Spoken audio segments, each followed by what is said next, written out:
नमस्कार दोस्तों। तो आज हम बात करने वाले हैं टाइप्स ऑफ एब्जॉर्प्शन के बारे में। ये जो एब्जॉर्प्शन है, ये जो क्वेश्चन है, इससे बहुत ज़्यादा पूछे जाते हैं। तो आपको क्या करना है, जो भी मैं पॉइंट बताऊंगा उसको समझते जाना है। मैंने बस यहाँ पे उनके जो मेन आपके टॉपिक्स हैं उन्हीं को लिखा हुआ है, लेकिन इसके अंदर जो भी प्रोसेस होती है मैं आपको वेल डिफाइन करके बताने वाला हूँ। तो आपको इस वीडियो को ध्यान से सुनना है और अंतिम तक बने रहना है, तभी आप सारी चीज़ें को समझ पाएंगे। तो आपको क्या करना है, सबसे पहले जो हमारा चैनल है शिक्षालय, उसको सब्सक्राइब करना है और बगल में जो बेल आइकन है उसको प्रेस करना है कि लेटेस्ट वीडियो की अपडेट आप तक पहुँचती रहे। तो चलिए स्टार्ट करते हैं आज का सबसे most important topic, types of absorption. Basically absorption जो होते हैं वो बेसिकली दो तरह के होते हैं। एक जो होता है आपका फिजिजॉर्प्शन होता है, एक होता है कीमिजॉर्प्शन। और फिजिजॉर्प्शन से क्यों कहते हैं, क्योंकि वो फिजिकल एब्जॉर्प्शन है। उसको कीमिजॉर्प्शन क्यों कहते हैं, क्योंकि वो केमिकल एब्जॉर्प्शन है। और फिजिजॉर्प्शन को फिजिजॉर्प्शन क्यों कहते हैं, क्योंकि यहाँ पे फिजिकल फोर्सेस की नीड होती है। यहाँ पे जो आपकी फोर्सेस दो की एब्जॉर्बेंट और एब्जॉर्बेंट के बीच में लगती है वो आपकी वन डे वाला फोर्सेस होती है। और वन डे वाला फोर्सेस आप लोग सभी जानते हैं कि बेसिकली वन डे वाला forces is a universal force. इसी वजह से ये जो पहले इनकी जो टॉपिक है वो लैक ऑफ स्पेसिफिसिटी। मतलब क्या कहते हैं, कोई भी गैस आके किसी भी एब्जॉर्बेंट से आके क्या हो सकती है, एक्युमुलेट हो सकती है, एब्जॉर्ब हो सकती है।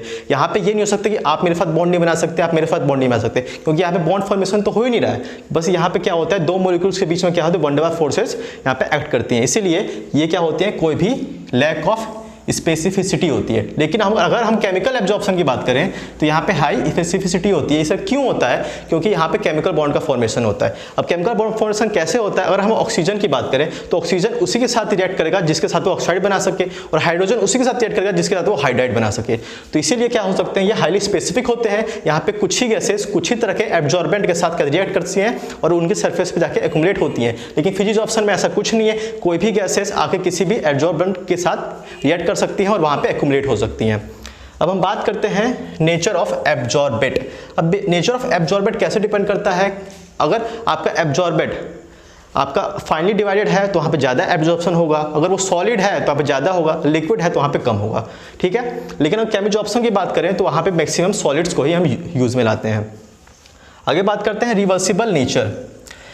अगर हम बात करें आपके फिजिजॉर्प्शन की तो वो क्या होता है, रिवर्सिबल होते हैं। रिवर्सिबल क्यों होता है कि जब भी देखिए एब्जॉर्प्शन हमें फिजिजॉर्प्शन में कराने के लिए क्या करना पड़ता है, हमें वहाँ पे प्रेशर इंक्रीज करना पड़ता है। लेकिन अगर हम प्रेशर को डिक्रीज करें, अगर हमें प्रेशर इंक्रीज करने पे क्या होंगे, सारे गैसेस एब्जॉर्ब होगी सरफेस पे। लेकिन अगर हम क्या करते हैं, प्रेशर को रिलीज करते हैं, जो प्रिंसिपल मैं बात कर रहा हूँ आप लोग सही समझ रहे हैं, हम ली चार्टली प्रिंसिपल की बात कर रहे हैं। ली चार्टली प्रिंसिपल क्या कहता है कि अगर हम क्या कहते हैं, प्रेशर को अगर कम करना स्टार्ट करें तो गैसेस क्या होंगी, वापिस से डिजॉल्व हो जाएंगी। मतलब वहां पे जो सरफेस पे एब्जॉर्प्शन हुआ था वो एब्जॉर्प्शन हटना स्टार्ट हो जाएगा। इसी वजह से क्या होता है, ये रिवर्सिबल प्रोसेस होता है, ये प्रेशर डिपेंडेंट होता है। लेकिन अगर हम बात करें केमिकल जॉर्प्शन की तो वहाँ पे क्या होता है, केमिकल बॉन्ड का फॉर्मेशन होता है, इसीलिए वो क्या होता है, रिवर्सिबल नहीं होता। वहाँ पे जो एक बार एब्जॉर्प्शन हो गया वो एब्जॉर्प्शन वापस से नहीं हटता, चाहे हम प्रेशर को भी कम कर लें।